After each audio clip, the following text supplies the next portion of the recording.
The kiss didn't taste like mint. That's the first thing I noticed. It wasn't the usual lazy Sunday kiss, playful, warm, full of coffee and comfort. No, this one was unfamiliar, faintly sweet, and not with the sweetness I'd recognize from the cereal she always claimed to snack on like a kid. It was syrupy, adult, and foreign. I stood there frozen, trying to place the taste like a detective analyzing wine at a crime scene. She laughed.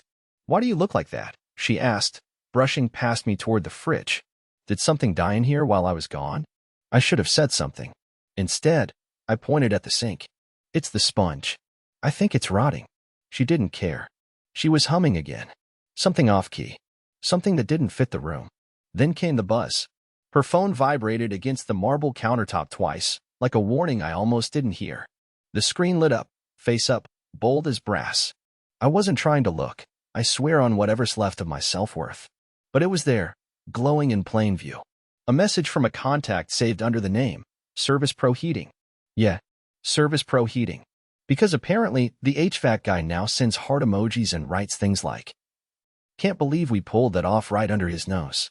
You still taste like maple face-blowing kiss. That's when my hand twitched. Not in rage. In realization. My fingertips actually went numb. I blinked at the message, then at her, still rummaging for leftover fruit like she hadn't just detonated a bomb in our kitchen. She didn't even notice. Not the screen. Not my expression. Not the subtle gasp that slipped through my teeth. And then, like a cruel joke from some higher power, she turned around with a peach in her hand and said, "Next weekend, we should do something spontaneous. Like, just drive somewhere." I nodded. I smiled. I said, "Yeah, we could use that." Because in that moment, I wasn't ready to let her know that the drive she suggested might be a one-way trip. She walked upstairs. And I stayed there, heart pounding, with her phone still buzzing. Another message. And another. Same sender. Each more casual than the last. That was the exact second I knew I was married to a woman who thought she was smarter than her own notifications. I didn't go upstairs right away. I just stood there in the kitchen, listening to the faint thud of her heels tapping across the hardwood floor above me. The way she walked, confident, light, like someone who had no idea her entire web of lies was beginning to unravel because her burner contact forgot to disable preview notifications. Or maybe she just didn't care. Maybe that was the most insulting part. Not that she was lying, but that she believed I'd never be smart enough to catch on. I picked up her phone. Yes, I know. Invasion of privacy, relationship boundaries, whatever. But when your spouse kisses you with someone else's flavor on their lips and their heating guy sends them flirtatious emojis, privacy becomes a luxury you can't afford. The screen was still unlocked. Lucky me. Or unlucky, depending on how you define self-destruction. There were dozens of texts. Not just that morning. This had been going on for weeks. Maybe months. Service Pro Heating was apparently a man named Miles. How ironic. Miles, the same name as the guy she once described as pathetic when we saw him on a double date 2 years ago. Guess he wasn't so pathetic when she was on his lap at some hotel downtown 2 Saturdays ago. I saw the name of the hotel. I saw the timestamp. It was the night she came home tipsy, giggling, and said, "The girls insisted on tequila shots." I scrolled further. I wish I hadn't. There were photos. Nothing too explicit, nothing graphic enough to break content rules, but the implications were devastating. A blurry mirror selfie of her in the same dress she wore to brunch, sitting on the edge of a table, lipstick smudged. A shot of a half-empty champagne bottle beside 2 glasses. A video thumbnail with her whispering something I couldn't hear unless I pressed play. I didn't. Not then. Instead, I placed the phone back down, screen side down this time, and walked outside. I sat on the porch swing we bought during our honeymoon road trip to Asheville. She said it made her feel settled, like we finally had roots. I remember staining the wood by hand, splinters digging into my fingers, just to get the color exactly how she wanted. Now it creaked beneath my weight like it too was exhausted from carrying so many illusions. I pulled out my phone. I didn't know what I was looking for. I wasn't ready to talk to anyone. I just opened my notes app and started typing everything I'd just seen. Like writing it down would make it real. Like words could protect me from what was about to happen next. 15 minutes later, she came outside. Her hair was still damp from a shower. She wore one of my hoodies, the one I hadn't seen in weeks. "Hey," she said, sitting next to me. "Why are you so quiet?" I looked at her. I wanted to scream. I wanted to cry. I wanted to rewind time. Instead, I said, "Just tired, I guess." She leaned her head on my shoulder. And in that moment, I hated her more than I've ever hated anyone in my life.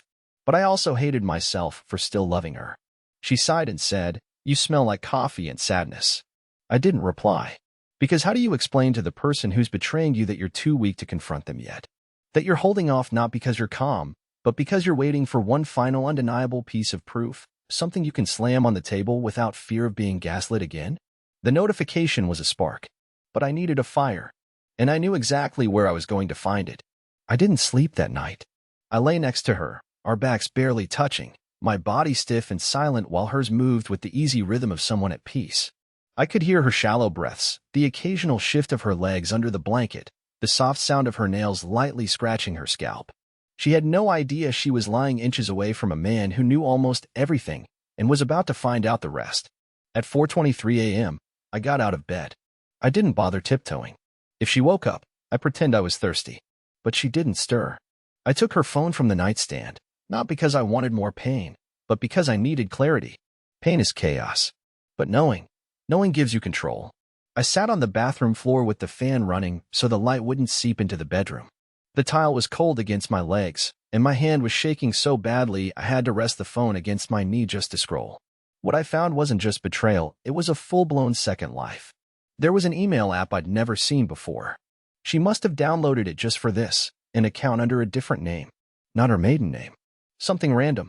Like she wanted no trail, no connection. There were dinner reservations, hotel confirmations, Uber receipts from places I didn't even know she'd been. But the worst, God, the worst, was the photos she'd taken at those places. The same kind of photos she used to send me when we were first dating. A photo of a cocktail with a witty caption. A picture of her biting her straw. A shot from her lap, legs crossed, as if to say wish you were here. Except now, I wasn't the one she was saying it to. I stared at one particular photo longer than I care to admit. It was from a rooftop bar downtown.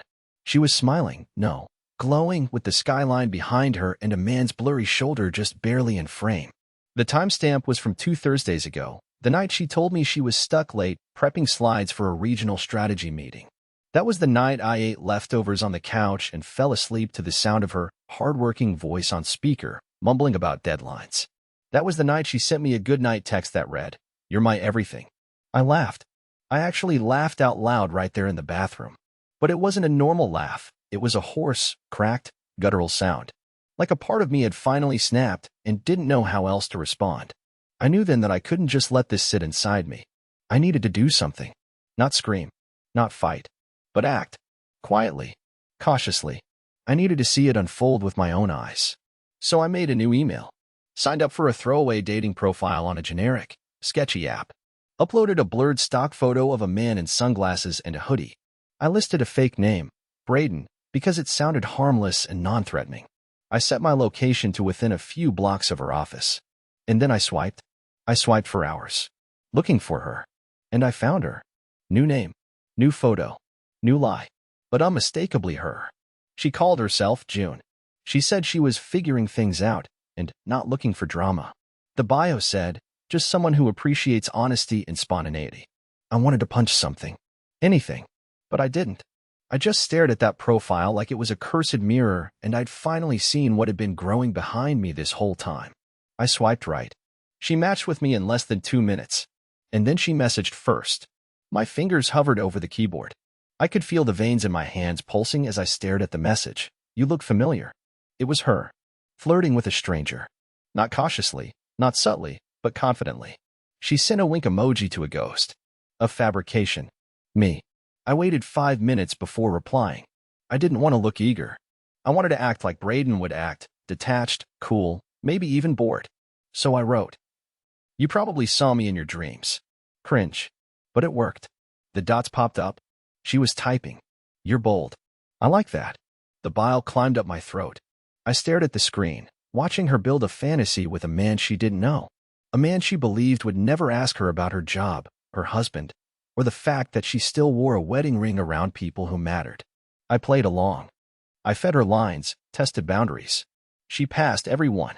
When I asked if she was single or complicated, she wrote, "It's complicated, but I have space for someone fun." I wanted to ask if our marriage license was part of that complication. If space meant lying to the man who drove you to your doctor's appointment last week because your back hurt. But I kept the mask on. I typed, "Fun's easy. Are you free this weekend?" She said she was. Just like that. Not even a pause. No hesitation. The woman I loved, who once clung to me in the rain like I was her entire universe, was scheduling a date with a fake man on a fake profile in our very real city. I ended the conversation quickly. Said something mysterious like, "Let's make it interesting. I'll text you a time and place, but no names, no questions. Just instinct." She responded with a flame emoji. I closed the app and stared at my reflection in the dark window. I didn't recognize the man looking back. My face looked hollow, my eyes bloodshot. This wasn't heartbreak, it was erosion. A slow, brutal crumbling of everything I'd built with her. The anniversaries. The movie nights. The matching slippers. The stupid inside jokes. All reduced to pixels and emojis between her and a man who didn't exist. The next morning, she made me breakfast. Pancakes. With cinnamon. She even lit a candle, saying she wanted to switch up the vibe. I watched her pour syrup onto my plate and suddenly realized I didn't know who was sitting across from me. Her voice sounded the same, her hair fell in the same patterns, but her soul felt vacant. Like someone else was wearing her skin, performing a role for a man too spineless to stop the play. I asked her, as calmly as I could, if she wanted to go out that Saturday. She smiled and said, "Can we rain check?" I promised Carrie I'd help her move. She reached for her coffee, not knowing I'd seen the chat where she told Braden, "Saturday's perfect. I'll dress light. I like surprises." I chewed my pancake slowly, imagining what kind of surprise she had in mind. Later that night, I booked a table at a quiet bar on the west side of town. The kind of place where no one asks questions, where the music is low, and where shadows cling to the walls. I used a separate phone to message her. Well, Braden did. Saturday, 8 p.m. Corner booth. Burgundy shirt. No excuses. She replied instantly. Done. I like burgundy. And I don't make excuses. I nearly dropped the phone. That line. It wasn't just a message. It was a confession. She knew exactly what she was doing, and she was proud of it. The plan was in motion. But I wasn't ready for what I would see when I walked into that bar. Saturday came faster than I thought it would. All week, I lived in this weird twilight space, pretending to be a husband by day, plotting like a stranger at night. I moved through the house like a ghost, folding her laundry while wondering how she'd dress for him, cooking dinner while imagining her laughing at another man's jokes. She didn't notice. Not once. If anything, she seemed more upbeat, as if having someone else orbiting her made her feel more alive. As if I had become the quiet couch she walked past every day without looking down. I'd rehearsed what I was going to say at least a dozen times. Part of me wanted to confront her in public, to watch the expression crack across her face like a windshield hit with a hammer. Another part of me wasn't so brave. That part just wanted to confirm it all. To catch her there, red-handed, and walk out wordlessly, letting the silence do the talking I never could. I got to the bar 30 minutes early. I didn't want to be late. Or unprepared. I wore the burgundy shirt, just like Braden said he would. It was tight across the shoulders. I hadn't worn it since our 5th anniversary dinner, but it still held the smell of that night. I remember her hugging me and whispering, "You look like you belong in a movie." Now I felt more like a cautionary tale. The bar was dim, quiet, with flickering sconces that cast long shadows. It smelled of citrus peel and old whiskey. I chose a corner booth that offered just enough cover to see everyone coming in but not be seen right away. I ordered a glass of water. My throat was too dry for anything stronger, and checked my burner phone again. Nothing yet. Then, at 8:09 p.m., the door opened. She walked in like she owned the place. She was wearing the navy blue dress I once called her Unfair Advantage. Her hair was curled at the bottom, subtle, effortless. She scanned the room briefly and then smiled. Not at me. Not yet. She was still looking for Braden. For the man she thought she was meeting. Her expression was light. Excited. There was a sway in her hips. A confidence I hadn't seen in months. Not since before she started coming home late. Not since before she began treating my words like background noise. She didn't recognize me. Let that sink in. I was sitting there, in the exact shirt she was expecting her mystery man to wear, in a booth with a clear line of sight, and she didn't even glance my way. Instead, she walked to the bar, sat on a stool, and ordered something pink with a slice of lime. And then she waited. 5 minutes passed. Then 10. I watched her check her phone 3 times. I was right there, right in front of her. And she was still waiting for someone who didn't exist. I should have walked up to her then. Should have ended it. But I couldn't. I was paralyzed by the sheer audacity of her confidence. By the way, she twirled her straw like she was 16 and on the verge of getting away with something thrilling. By the ease in her posture, the sparkle in her eyes. She looked happy, radiant, and I felt like a leftover version of myself. At 8:25, she typed something furiously into her phone and stood up. I felt my chest clench. Was she leaving? Then her phone lit up with a reply. My reply. I had already scheduled it. Set a delayed message to send at that exact time. I'm here. Burgundy shirt. Back corner. She turned slowly, her gaze following the room from left to right. And then, her eyes landed on me. It took her 2 full seconds. And in those 2 seconds, I watched a transformation I'll never forget. First, confusion. Then, disbelief. Then horror. Her lips parted, but no sound came out. And finally, shame. She didn't move. Neither did I. The entire room faded away. All I could hear was the pounding of my own heart. All I can see was the woman I'd built a life with, now standing there as if I were a stranger who'd somehow stolen the role of the man she was about to betray. She took a step forward. I stood up, but I didn't say a word. I just walked past her, right out the door, leaving her there to figure out what part of her was still real and what part died the moment she matched with me. The night air hit me like I'd just come up for air after nearly drowning. I stepped out of the bar and into the silence of the street, but everything still felt loud. My heartbeat pounded against my ribs, echoing in my ears. My palms were slick with sweat, and I couldn't tell if it was from adrenaline or heartbreak, or both. The thought of turning back flashed through my mind more than once. Of confronting her, demanding answers, closure, or at least some miserable justification. But I didn't. I kept walking. Because the truth is, when someone you love doesn't even recognize you, when they look right through you while searching for a stranger they can sin with, that's when you know you're already gone. I walked for over an hour. I didn't check my phone. I didn't even look up, really. I just kept moving like forward motion might fix something. Like if I didn't stop, maybe none of it would catch up to me. But eventually, I ended up back home. Alone. Her car wasn't in the driveway. I left the lights off as I went inside. I didn't want to see our wedding photo on the entryway table, or the throw blanket she always curled under. I dropped into the armchair across from the empty couch and just stared at the dark screen of the TV. My mind was blank and racing at the same time. I couldn't process what had happened, not fully. I thought I'd feel satisfaction, triumph, maybe even the faintest glow of revenge. But all I felt was emptiness. Like I'd burned down a house I was still living in. I was still sitting there when the door opened. I didn't turn my head. I heard the slow sound of her heels on the tile. The way they hesitated just inside the doorway, like she wasn't sure what version of me she'd be walking into. I could feel her eyes on the back of my head. She didn't speak. She walked into the kitchen, opened the fridge, closed it again. And then, finally, her voice, quiet, cautious. Why? That was it. Just that one word. Not what are you doing? Or how dare you? Or even I'm sorry. Just why? I still didn't turn around. I wanted her to sweat. I wanted her to wonder what I'd say, what I'd do. But when I finally stood and faced her, I didn't shout. I didn't accuse. I simply asked, how long? She blinked. Her mouth opened and shut like she didn't know which version of the truth would hurt her least. In the end, she just said, I didn't mean for it to be anything. It just happened. Classic. Like she tripped and fell into his arms. I wanted to laugh, but it caught in my throat. I asked again, how long, Jenna? She swallowed hard. Looked down. Whispered, since February. I felt like the wind had been knocked out of me. February. That was nearly 7 months ago. That was before our anniversary trip. Before I got sick and she stayed up late making me soup. Before she bought me that stupid mug that said, still my favorite human. I had lived those moments like they were real. And all along, I was just filler content between her escapes. I took a breath that didn't do anything. And the dating app? Was that just fun for you? I didn't expect anyone to swipe right, she said quietly. I couldn't believe what I was hearing. You didn't expect a response, so you just threw a grenade and hoped it didn't explode? I was bored. Elwood, she snapped suddenly. Her voice cracked. You've been distant. Always fixing something. Always cleaning or reorganizing or staring off like you don't even see me. That was the moment I felt something shift inside me. Because she was right about one thing. I had been distant.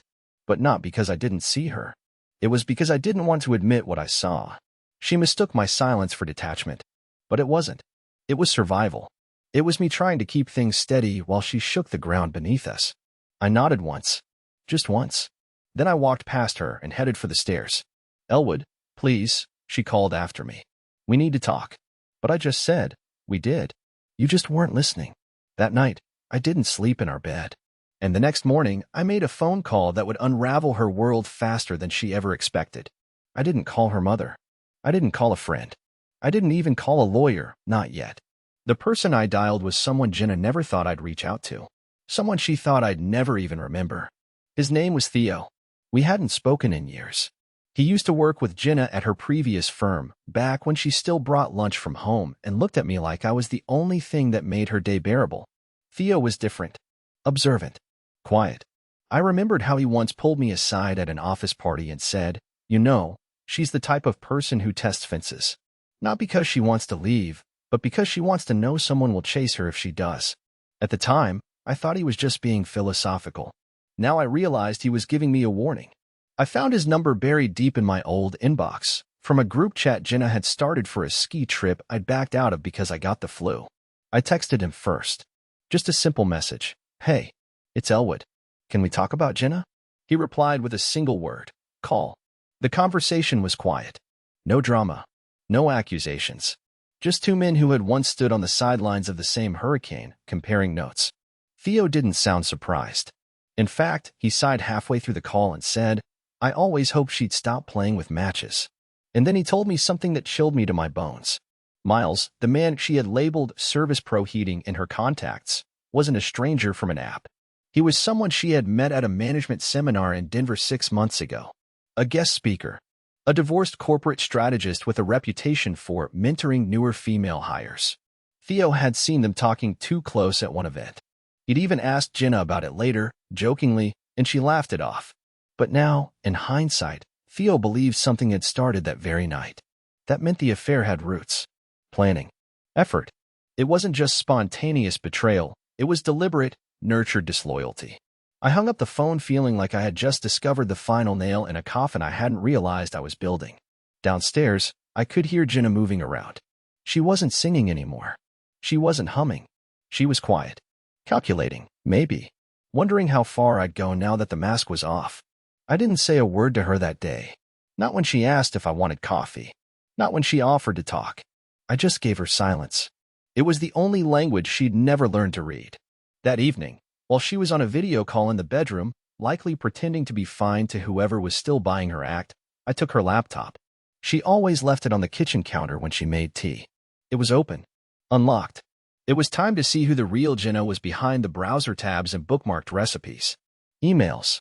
Tons of them. Hidden under an alias Gmail account. She had used a clever trick, one of those plus alias emails that technically forward to the same inbox, but let you sign up for sites without using your real name. Most of the conversations were with Miles, but one, in particular, stood out. It was from her company's internal portal. An invitation to a private networking dinner. RSVP required. Except she had RSVP'd twice. Once with her real name, and once under a different name. 2 seats. Same event. I leaned back, processing what that meant. She had planned to attend with both of us. A double life, now converging. But here's where fate decided to finally take my side. Because the event? It was tomorrow night. And I still had the burgundy shirt. The night of the networking dinner arrived cloaked in a strange calm. The kind of calm that isn't peace, exactly more like the hush before a curtain rises. I ironed the burgundy shirt again. This time, I took my time. Each crease smoothed was another step towards something I hadn't felt in months: control. Not revenge. Not even justice. Just clarity. I wasn't going for her. I wasn't going to cause a scene. I was going for myself. To stand in the same room as the truth and not flinch. The hotel was upscale, not flashy. Quiet carpets. Soft lighting. The kind of place where everything smells like expensive linen and neutral-toned ambition. I walked in alone. Signed in under my real name. No aliases. No charades. I was done pretending. I spotted her before she saw me.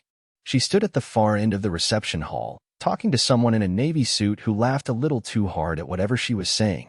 She wore a cream-colored dress, elegant but familiar. I realized it was the one she'd worn on our 3rd anniversary. She always said it made her feel new. I wondered now if she ever felt anything old was worth keeping. She turned. Our eyes met. And this time, unlike at the bar, she knew who she was looking at. The blood drained from her face. She didn't move. Neither did I. I let her squirm. Let her mind race with possibilities. Would I expose her? Humiliate her in front of colleagues? No, that wasn't who I was. That was who she had turned herself into, someone who used shame like currency. So I smiled. A small, simple smile. The kind that says, you don't have power here anymore. And then I walked away. Not toward her, but toward the table where I'd been invited on my own, through a quiet recommendation I didn't even know I'd earned. Turns out, when you spend years in the shadows of someone else's spotlight, people still see you. You just don't always realize it. Across the evening, I found myself laughing. Genuinely. Talking about projects I cared about. Connecting with people who asked questions and waited for answers. For the first time in a long time, I didn't feel invisible. I didn't feel small. I felt alive. At one point, I saw Jenna slip out early, her purse clutched tight to her chest, eyes down. She didn't say a word to anyone, and I didn't follow her. I didn't need to. She had already lost me long before that night. In the weeks that followed, I moved out. Quietly. No screaming matches. No vengeful speeches. I left her a letter on the kitchen counter. Just a few lines. I was never the man you didn't want. I was the man you didn't bother to keep. So now I'm keeping myself. The divorce went through faster than I expected. I didn't fight for every dollar. I didn't need to. Peace was worth more than property. And somehow, the moment I let go of her, life started giving me things I didn't even know I was missing. Small things. A stranger smiling at me in a bookstore. A job offer I thought I was underqualified for. Turns out, I wasn't. Even Sunday mornings became different. No longer silent. Just mine. And as for the burgundy shirt, I still have it. I wear it now and then. Not because it reminds me of her, but because it reminds me that I survived her.